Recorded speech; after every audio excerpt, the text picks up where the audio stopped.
What happens when a flight attendant refuses to help an elderly woman, unaware that she owns the entire airline? Will she get away with it, or will karma strike back in the most unexpected way? And when the truth is finally revealed, will an apology be enough, or is it already too late? Join us on Voices of the Underdog as we unravel this shocking story.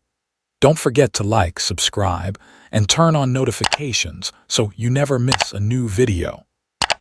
The hum of the bustling JFK airport filled the air as passengers lined up at the gate, eager to board their flight to Los Angeles. Some were business travelers, clutching their briefcases, ready to dive into meetings the moment they landed. Others were families, juggling strollers and backpacks, trying to keep restless kids entertained. But in the middle of it all, one woman stood out, not because she demanded attention, but because she carried herself with quiet grace. Eleanor Hayes, dressed in a simple but elegant navy blue coat, adjusted the strap of her handbag as she approached the jet bridge. Her silver hair was neatly pinned back, and though she moved with the careful precision of someone who had lived through a lifetime of experiences, there was a warmth in her eyes. She smiled politely at the flight attendant stationed at the door, offering a soft nod as she stepped onto the plane. The cabin was already buzzing with movement, passengers settling into their seats, overhead bins slamming shut, the faint sound of announcements crackling through the intercom. As Eleanor walked through business class, she felt the slight weight of exhaustion settle into her bones. It had been a long morning, and she was looking forward to simply sitting down and enjoying the flight in peace. Eleanor reached seat 7B, exhaling softly as she eased herself into the plush leather chair. She adjusted her coat, placed her handbag gently on the armrest, and reached for her seatbelt. But as she tried to fasten it, her fingers betrayed her. A slight tremble made the task unexpectedly difficult. She tried again, gripping the belt tighter, but it slipped through her grasp. Taking a quiet breath, she glanced around. The flight attendants were moving swiftly through the aisle, checking last-minute details before takeoff. That's when she spotted Vanessa Carter, standing a few rows ahead, effortlessly juggling drink orders and pleasantries with a group of first-class passengers. Vanessa was the perfect image of a polished flight attendant, tall, poised, her golden blonde hair pulled into a flawless bun. But beneath the practiced smile and crisp uniform was an air of superiority. She thrived in first class, where passengers wore expensive watches and designer suits, the kind of travelers who, in her eyes, truly mattered. Eleanor hesitated for a moment, then cleared her throat softly, hoping to get her attention without causing a fuss. Nothing. Vanessa continued laughing at something one of the well-dressed men had said, pouring a fresh glass of champagne with effortless grace. Eleanor tried again. "Excuse me, dear. Could you help me for a moment?" Vanessa turned her head, her polite flight attendant's smile faltering when she realized who had called for her. There was a split second of hesitation, a flicker of irritation before she covered it up with another forced smile. She glanced at the unbuckled seatbelt and sighed. "It's just a seatbelt, ma'am. You just need to pull it across and click it in."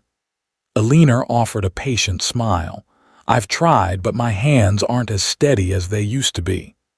Vanessa barely concealed her impatience. She glanced around, ensuring no important passengers were watching. Then, with a half-hearted nod, she muttered, "I'll be back in a moment." But she never came back. Instead, she turned away and slipped right back into her conversation, laughing at a joke she hadn't even heard, making sure she was seen where it counted. The interaction didn't go unnoticed. Ryan Dawson, a man in his early 30s, had been sitting in 7A, casually flipping through his phone when he saw the entire exchange. He wasn't one for drama, but something about the way Vanessa dismissed the elderly woman didn't sit right with him. Without a word, he leaned over, took the seat belt in his hands, and clicked it into place with ease. Eleanor turned to him with a warm smile. "Thank you, son." Ryan gave a small nod, brushing it off. No problem at all. But as he settled back into his seat, he couldn't shake the feeling that what he'd just witnessed wasn't right. He wasn't the only one. Just a few rows ahead, seated in first class, Jonathan Pierce watched the entire thing unfold. Unlike most of the executives and high-profile passengers in first class, Jonathan wasn't distracted by overpriced wine or business calls. He was the kind of man who noticed things others ignored. His dark eyes flicked from Alina's calm demeanor to Vanessa's indifference, to Ryan's silent act of kindness. He didn't react outwardly, didn't lean over to whisper to the passenger beside him. Instead, he simply observed, storing the moment away in his mind like a puzzle piece waiting to be placed.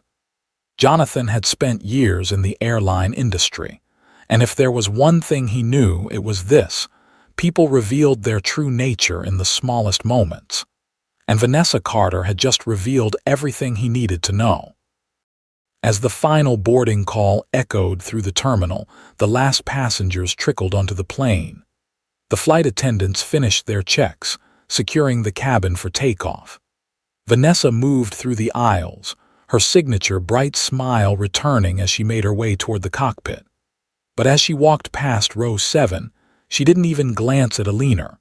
She didn't notice Ryan still watching her, arms crossed. She didn't catch Jonathan Pierce pulling out his phone.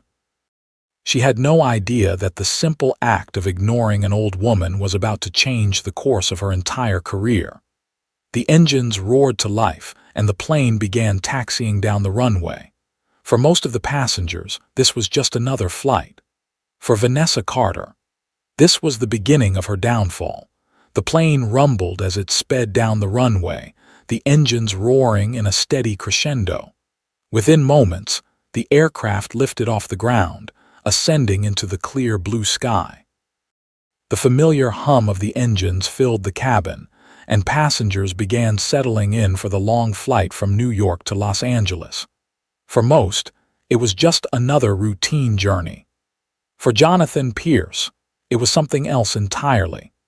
Seated comfortably in first class, Jonathan Pierce adjusted his cufflinks, his face betraying no emotion. He wasn't just another businessman enjoying the perks of luxury travel. He was an industry veteran, a man who understood power dynamics, customer service, and most importantly, the consequences of small mistakes.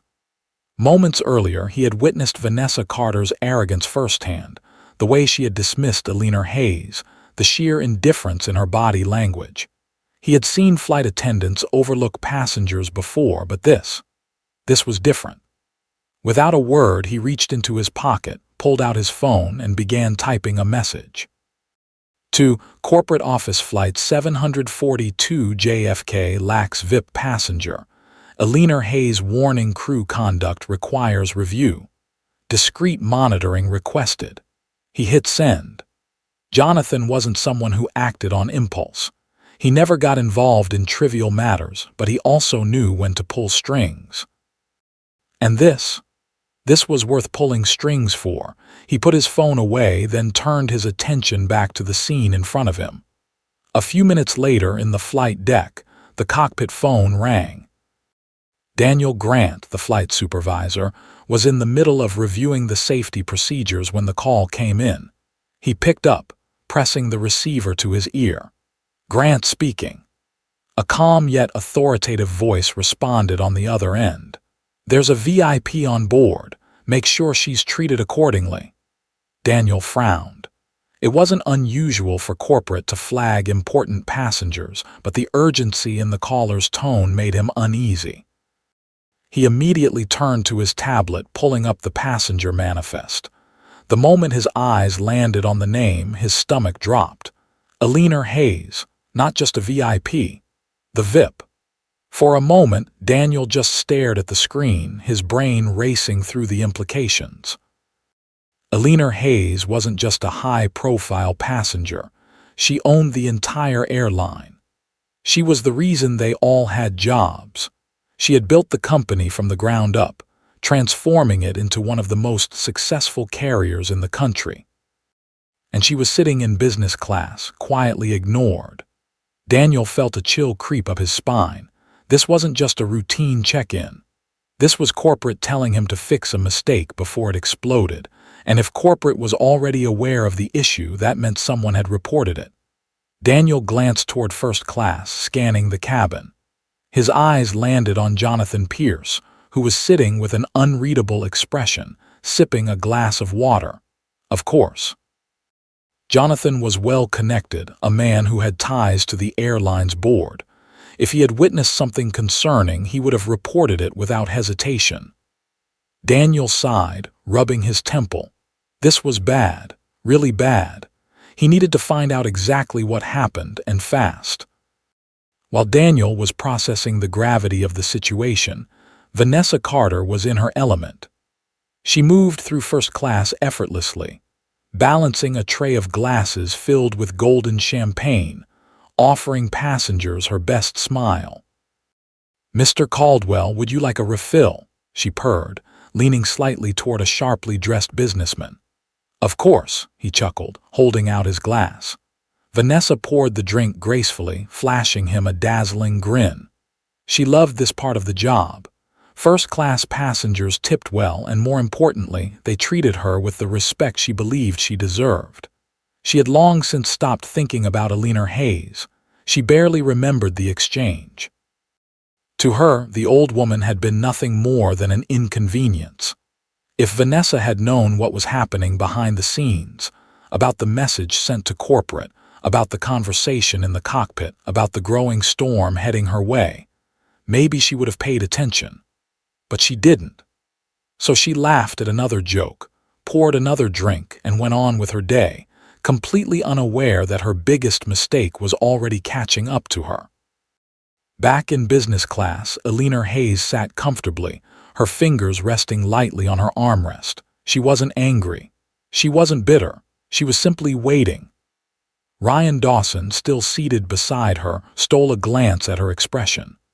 There was something about the way she held herself, the quiet confidence, the way she hadn't demanded anything, yet everything was already falling into place around her. Ryan didn't know exactly who Alina was yet, but he had a strange feeling this flight wasn't going to end the way Vanessa thought it would. And he wasn't wrong.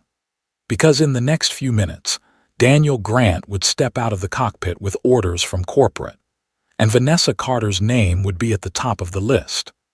Vanessa Carter was in the middle of adjusting a neatly folded napkin on a first-class tray table when the call came through. The soft chime of the crew intercom barely registered in her mind at first, drowned out by the sound of polite laughter and clinking glasses around her. She was too focused on perfecting the presentation for the VIPs she actually cared about. Then she heard her name. "Vanessa Carter, report to the galley immediately."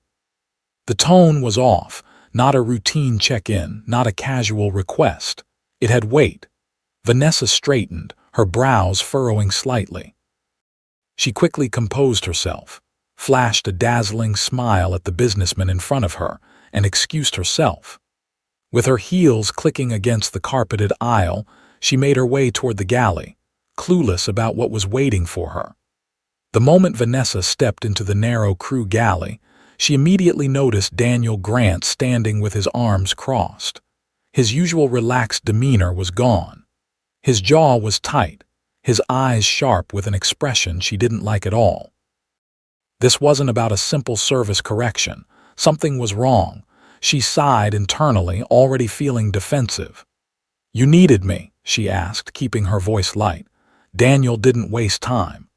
"Do you know who's sitting in 7B? Vanessa blinked, thrown off by the abrupt question.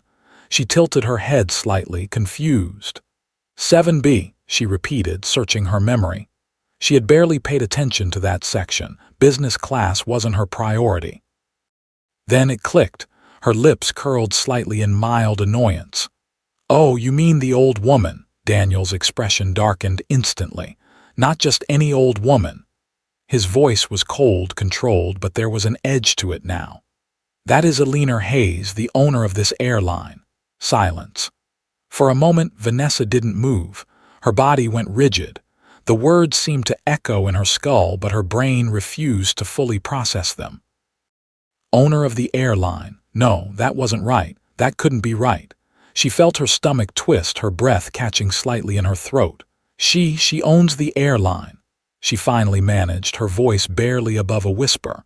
Daniel didn't blink. Yes, and corporate knows what happened. The words sent an icy jolt through her veins. Vanessa's thoughts scrambled, desperately searching for a way out.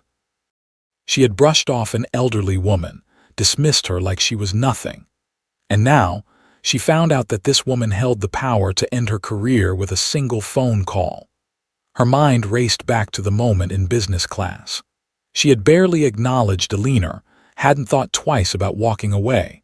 She had assumed, wrongly, that the old woman was just another forgettable passenger.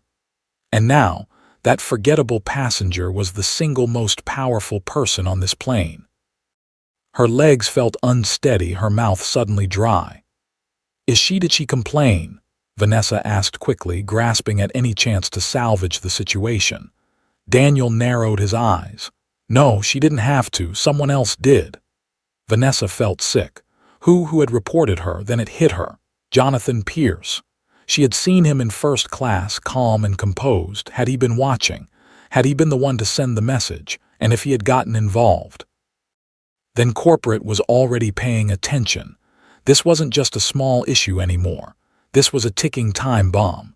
Daniel took a step closer, his voice lower but unmistakably firm.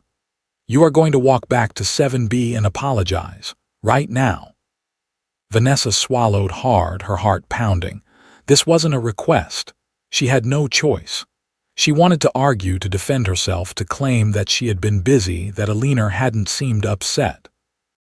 But Daniel's stare told her everything she needed to know. This wasn't about what she thought had happened. This was about what actually did. She had screwed up, and now she had to fix it, or at least try to. With a slow, shaky inhale, Vanessa squared her shoulders, forcing herself to mask the rising panic inside her. Fine. She turned on her heel and started making her way down the aisle, each step feeling heavier than the last. As she walked past first class, she could feel eyes on her, but she kept her chin high. She had to make this right. She just hoped it wasn't already too late. Alina Hayes sat comfortably, still flipping through her magazine, completely unbothered. She hadn't asked for an apology. She hadn't demanded retribution. Yet, everything was already falling into place, exactly the way it was supposed to. And as Vanessa Carter approached her seat, visibly flustered, Alina finally glanced up. Her expression was unreadable, but in her eyes there was something far more powerful than anger. Understanding. But that didn't mean she was going to make this easy. Not for Vanessa. Not at all. Vanessa Carter had never felt this kind of pressure before. Her hands were clammy, her breathing was shallow, and each step toward seat 7B felt like a death march. She had spent years in this job, perfecting her polished, confident customer service smile, the one that could charm angry passengers and smooth over complaints with ease. But right now, that smile wouldn't save her. She forced herself to keep moving, passing through first class, where the VIP passengers, her favorite passengers, were too busy sipping their champagne to notice the storm brewing just a few feet behind them. But as she stepped into business class, she could feel the shift. Passengers had noticed. Eyes flicked toward her, subtle glances, quiet whispers. They knew. They had seen the way she brushed off Alina Hayes earlier, and now she was being forced to walk back down the aisle like a child sent to apologize for bad behavior. Vanessa reached row 7 and hesitated. Alina Hayes was still seated comfortably, her posture relaxed, her hands resting lightly on an open magazine. She wasn't looking at Vanessa. She wasn't waiting for an apology. She was simply existing in her own space, completely at ease, and that was infinitely worse than if she had been angry. Vanessa cleared her throat, forcing her voice into something resembling professionalism. Mrs. Hayes, I wanted to apologize for earlier. Nothing. Alina didn't react. She simply turned a page of her magazine as if Vanessa wasn't even there. A second passed, then another. The silence stretched, making Vanessa's palms sweat even more. She tried again, her voice faltering slightly. "I didn't mean to ignore you, I was," finally Alina spoke, but her voice was calm, steady, almost amused. "Apologize for what, dear?" The words hit Vanessa like a slap. Her breath caught, and suddenly she realized she had no idea how to answer. She had walked into this moment thinking she could just say the right words, nod politely, and escape with her job intact. But Alina wasn't going to let her off that easy. Vanessa fumbled for an explanation. I should have helped you with your seatbelt. I should have." Alina raised a hand. Vanessa shut her mouth immediately. "Think carefully before you lie." It wasn't loud. It wasn't aggressive, but the weight of those words crushed Vanessa's chest like a boulder, because Alina wasn't yelling. She wasn't demanding an apology. She was making Vanessa think, and that was worse. Vanessa felt trapped under the weight of Alina's gaze.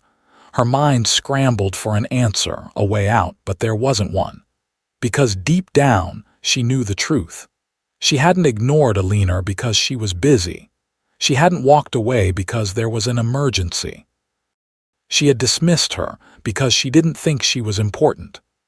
And now, she was standing in front of a woman who had built this airline from the ground up, reduced to nothing more than an employee being called out on her mistake. A sudden chuckle broke the silence. Vanessa snapped her head to the side, only to see Ryan Dawson, the passenger who had helped Alina earlier, shaking his head. He wasn't even trying to hide his amusement. "You only care about apologizing now that you know who she is." The words hit harder than Alina's calm interrogation, because they were true. Vanessa had spent years in this industry, thinking she knew how to handle people.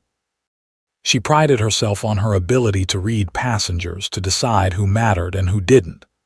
And yet, in that single moment, Ryan had read her, and he wasn't impressed.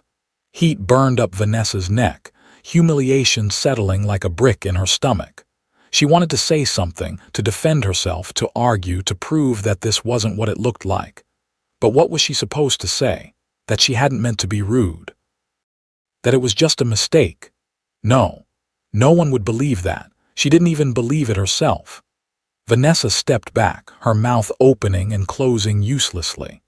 She was about to mutter another half-hearted apology when a chime echoed through the aircraft's internal communication system. A message had just come through for Daniel Grant. Still standing near the galley, the flight supervisor pulled out his tablet, read the message, and exhaled slowly. Then he looked up, directly at Vanessa, and in that instant she knew. Something had changed.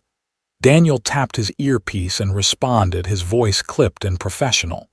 "Understood. Upon landing, bring her in for a disciplinary review." Vanessa's stomach plummeted. She felt like the air had been sucked out of the cabin. Disciplinary review. She had never been called in for one before.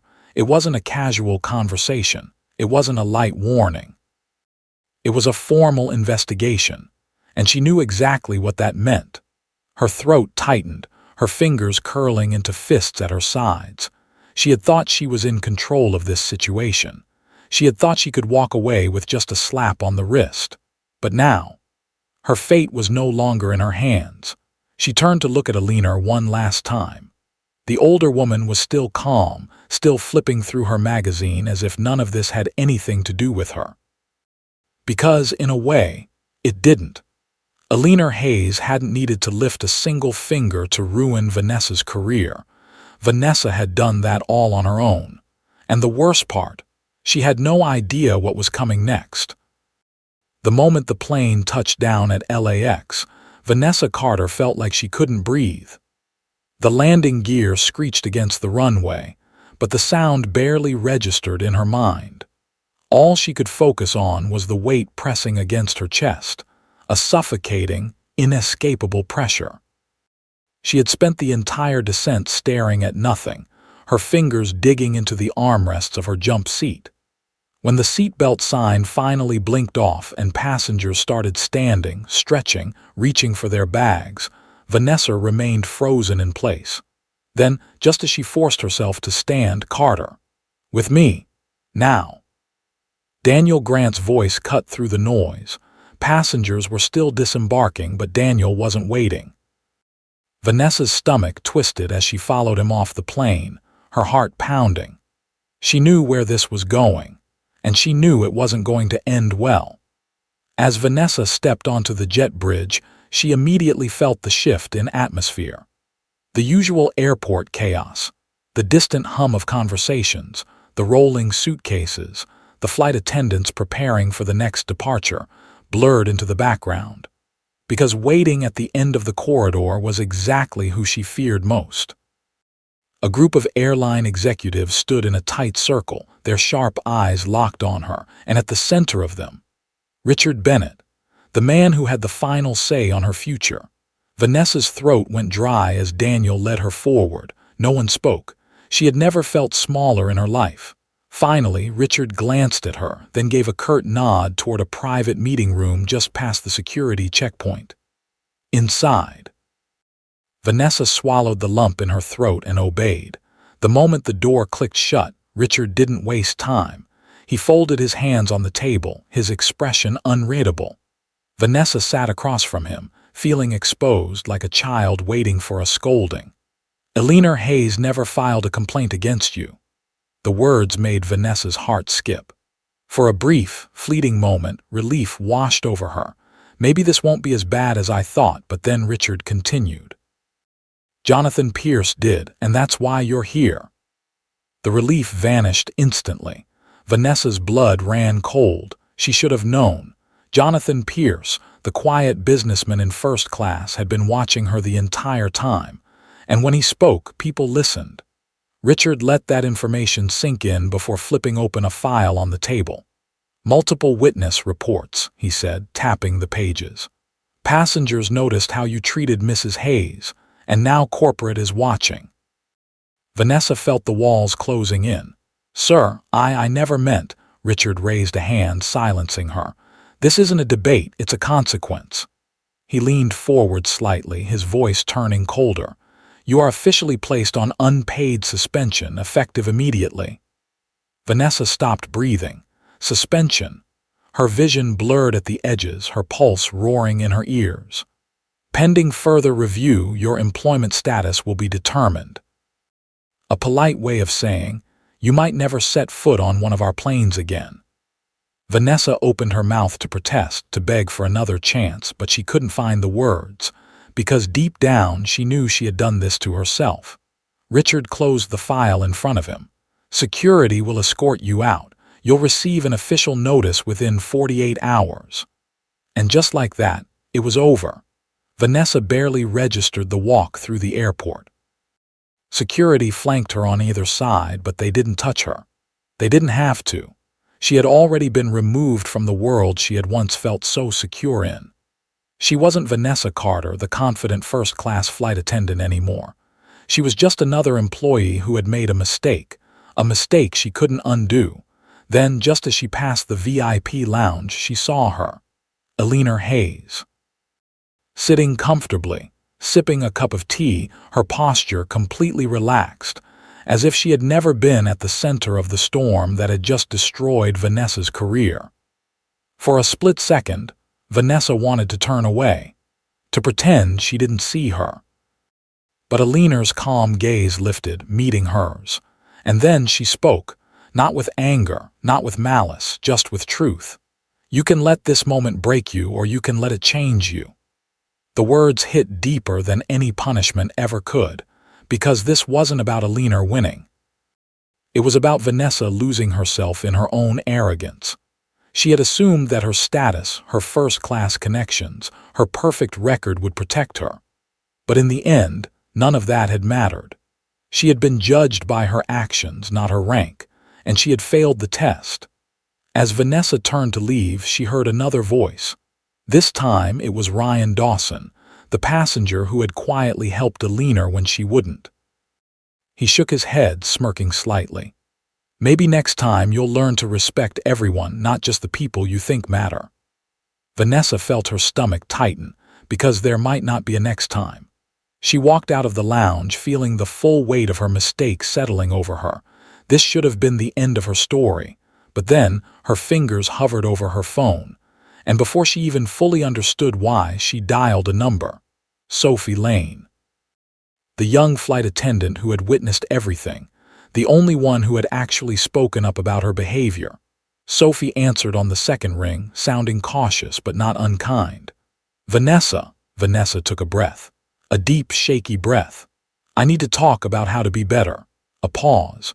Then, finally, Sophie's voice softened. I'm listening. Vanessa Carter had lost everything she thought mattered, but for the first time she realized maybe this wasn't the end of her story. Maybe it was just the beginning. Vanessa Carter's downfall wasn't the result of a single mistake. It was a pattern of behavior, built over years of believing that only certain people deserved her respect.